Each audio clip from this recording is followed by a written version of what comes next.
asalaamaaleykum yéen mbokku internet yi nga xamante ni yéen a baaxoo di suivre seen chaîne Lion SN tey nag ñuy dikk ak yéen ci xibaar bu yees ñeel kii di Ousmane Sonko moom la leader de Pastef gannaaw ba mu defee déclaration de candidature am ci fan yi ñu génn rek xam le ni moom dafa bëgg a bokk ci élection présidentielle yu 2024 yi ñu jëm. moom daal gannaaw ko daal ne suscité ay réaction yu bëree bëri gannaaw ba waa Benno Bokk Yaakaar génnee daal di koy attaqué moom leader de Pastef fa yemu ca rek dafa mel ni rek dafa am ay yeneen mbir yu ci xew ndax ñii di waa Pastef ñoom dañoo génnee benn communiqué rek di xamle ni dafa am lu ñuy wàcc foofee ca palais de la République ngir empêcher kii di Ousmane Sonko mu nekk candidat en 2024 lii nag waa Pastef ñi ngi ko xamee ci benn communiqué bu ñu génnee da di xamle rek ni yëgal opinion bi daal ne ñi nga xamante ne ñooy coalition Benno Bokk Yaakaar dañuy teg ay pexe ngir fexe daal ba Ousmane Sonko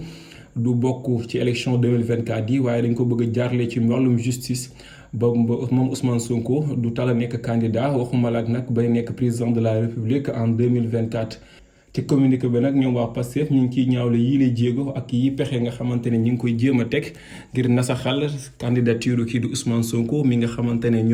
moom lañ choisir ngir mu représenter leen ci élection. ñoom rek ñi dalal xelu militants yi sympathisants yi di leen xam ne daal ne candidature boobu daal kenn du ko yàq te kenn mënu koo yàq ak lépp loo xamante ne ñi jàkkaarloo ñu ngi koy jéem ngir def ko ngir empêcher kii di Ousmane Sonko mu nekk candidat 2024 dara lañ ci mënul bu neexee yàlla ñoom daal nii lañ ko xamle ci seen communiqué ba waaye yamuñu ci ñu ngi woo bépp militant ak sympathisant ngir rek mu gën a waajal ñu def massification bi daal di enrôler képp koo xamante ni bëgg naa intégrer biir Pastef ngir ñu waajal élection yu 2024 yi incha allah rabbi